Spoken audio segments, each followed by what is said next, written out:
Hello, let's continue with the golf course creation. What we need now is a golf hole. So let's create one. I hide the grass for now to visualize better what we need. The whole terrain is one single collider. You can visualize it by activating the wireframe mode. So what we need here is a hole inside the collider. I add an empty game object and name it golf hole. It's at the position where I looked at. And now I'm adding a MicroVerse hole stamp. It's by default set to global. I set it to box and reset the transform so that it's at the position of our golf hole. You see, the collider is now at the size of this quad. When I move the golf hole, the collider moves with it. So what we need now is to add some prefabs. I created some in Blender. One is the cup. I reset this transform. The cup doesn't cover it all. So I'm also adding a blend mesh around it. Reset the transform. Again, in Blender, I aligned the cup to the mesh. Now when I move this mesh, everything moves with it. So what we need now is to blend this mesh with the terrain. Let me add a flag stick as well.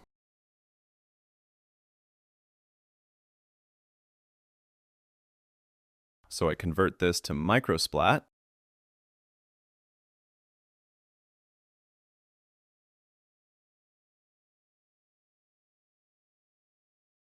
It has a blendable feature.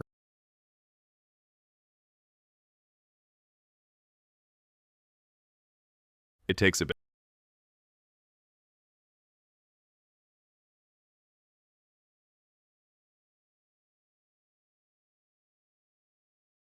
I click on the MicroSplat config. Now we have a MicroSplat material.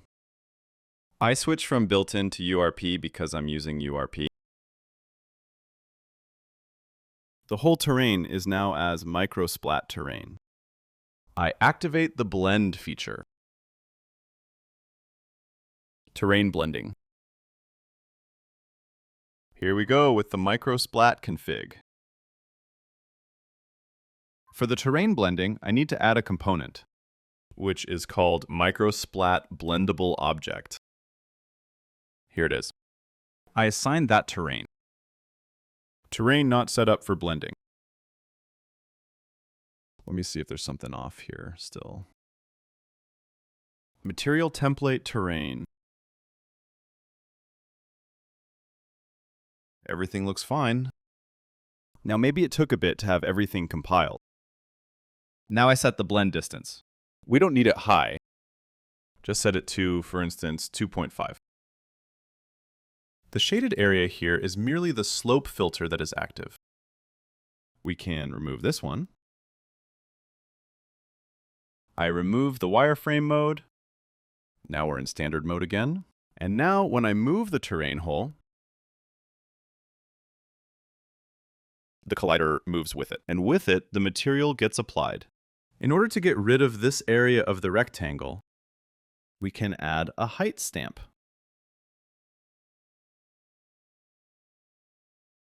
For instance, of size, let's say, I think 5 by 5 should be sufficient.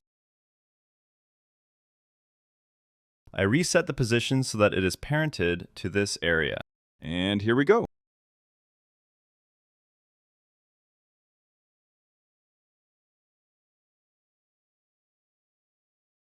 You can of course make this wider, or for instance, use your own height map. I prepared one that is a flat ground. Set this to override. This is a high red value, so all I need to do is reduce it so that it is covering the blend object. Something like this. I think this suffices. Now we can move this hole around. And the area will stay flat around it. Let's see if this actually works. I have prepared a golf ball. Here it is, like so. Move it up. I need to move the flagstick a bit because of the collider. Move it to the edge here. This should work. I'm going to game view, set up the camera so that it aligns with what we have in the scene view. Press Ctrl-Shift-F. It looks like the field of view is a bit low. Let's go to the default of 60. And now, in play mode, the ball should fall into the hole through our terrain collider. Let's see if this works.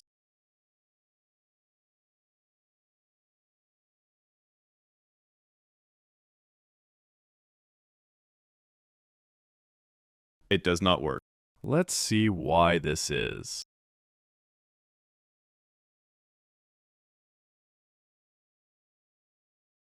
Maybe because of the hole stamp, I need to sync this to the Unity terrain again.